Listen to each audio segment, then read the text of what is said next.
Bonjour à toutes et à tous. Donc aujourd'hui dans cette vidéo, nous allons traiter ensemble l'exercice que vous voyez, donc l'exercice en face de vous. Très rapidement, nous allons passer à l'essentiel. Donc ici, nous avons comme donné la longueur des fientes qui est égale à 60 mm ainsi que l'angle d'inclinaison alpha qui est égal à 45 degrés. Donc un petit rappel, on avait dit que pour exécuter un dessin en perspective cavalière, la première chose à faire, c'était de tracer d'abord la face principale de l'objet. Maintenant, ici, si vous regardez bien, voilà, vous verrez que la face principale est déjà tracée. Donc, nous allons directement passer à l'étape 2 qui consiste maintenant à repérer toutes les extrémités et les nommer. Maintenant, ici, nous avons une extrémité ici, donc on va nommer A.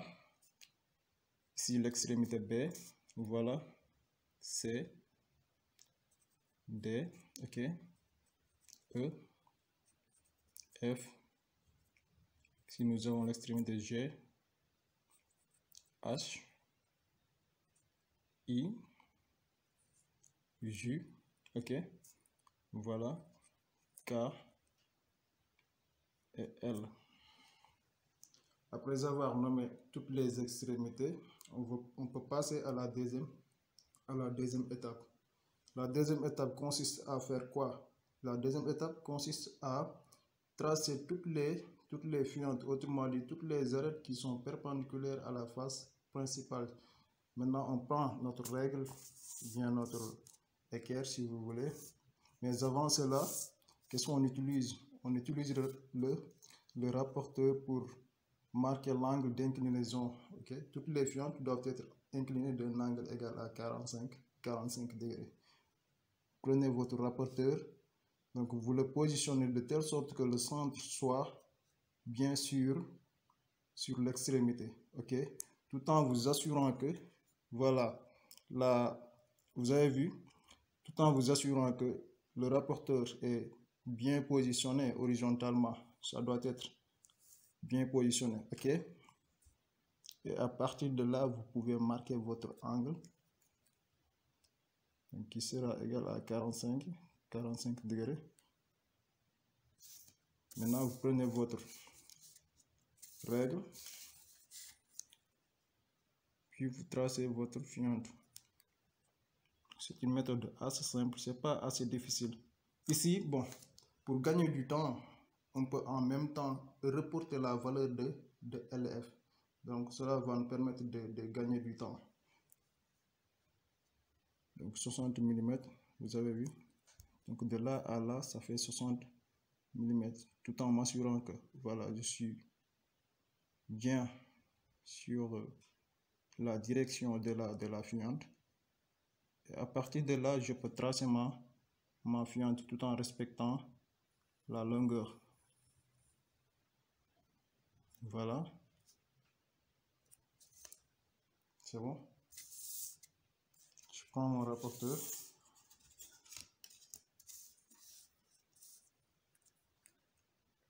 Je passe à la fiente suivante. Toujours le rapporteur bien posé.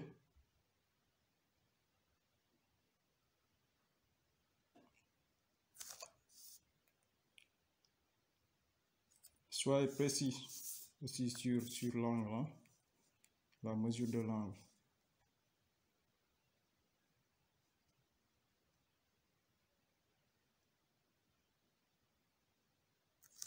Voilà, 60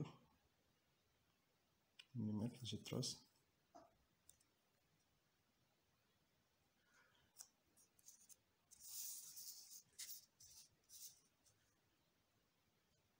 Donc c'est pas assez difficile, hein.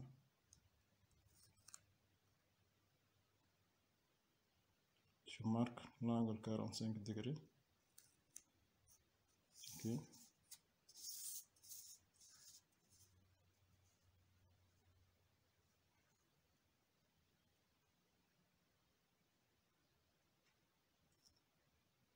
Puis je trace ma fiente tout en respectant, voilà, sa longueur, bien sûr. Ok. On va tracer maintenant la fente qui passe par l'extrémité J. D'abord, on marque l'angle. Ok.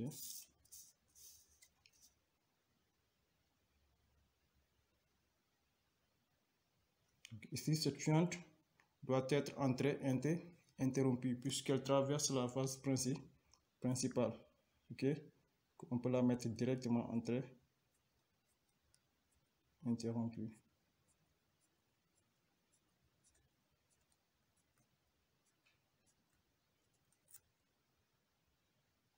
Voilà.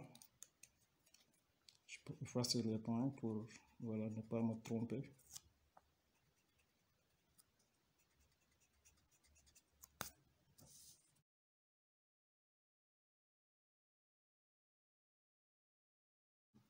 C'est bon.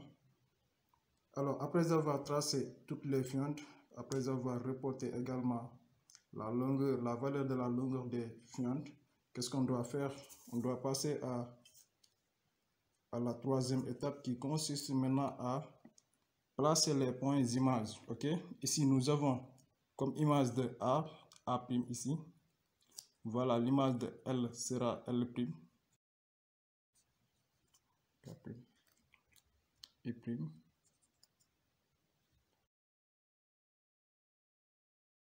Maintenant, après avoir placé les points images, le reste devient facile. Donc, c'est de compléter le dessin tout en reliant les points images. Ici, on se base sur la face principale pour représenter la face de derrière. Ok. Voilà. Ici, nous avons comme arête A et L sur la face principale, donc sur la face de derrière, on aura A', L'. On va juste relier leurs images. Parce que c'est assez simple. Voilà, on relie les deux points. Ok.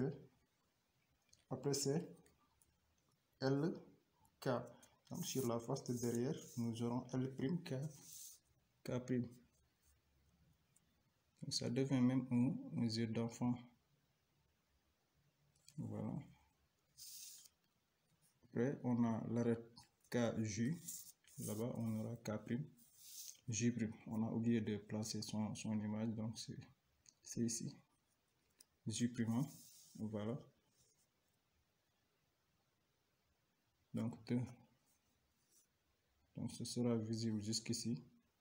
Après le reste, c'est un trait interrompu. Après, on a J, I, ok. L'arête formée par J et I. Donc, sur la face de derrière, on aura J', I', un trait interrompu aussi. Après, c'est I', H'.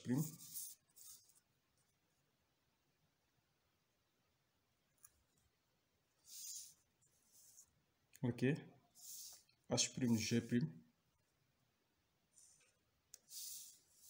G', F'. Si vous regardez bien ici, on a F et G. Donc là-bas, on aura F', G'. Un trait interrompu aussi. Après, c'est FEE. Donc sur la face de derrière, toujours, on aura F' et E'. Donc une partie entrée interrompue. Voilà, une partie entrée continue fort. Ici, nous avons ED, donc E', D' sur la face de derrière. CD, C', D'. BC, donc là-bas, on aura B', C'.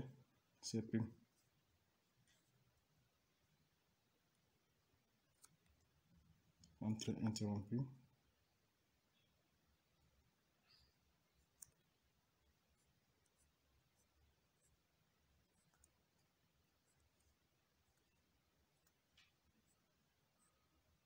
Voilà. Et enfin, A', B' aussi entrée interrompue. Donc c'est comme ça que ça se passe en dessin. un dessin technique. C'est pas assez difficile comme vous le pensez. C'est pas le cas. Il suffit juste d'appliquer une méthode vraiment assez simple pour y arriver. Donc c'était tout pour aujourd'hui, c'était tout pour cette vidéo.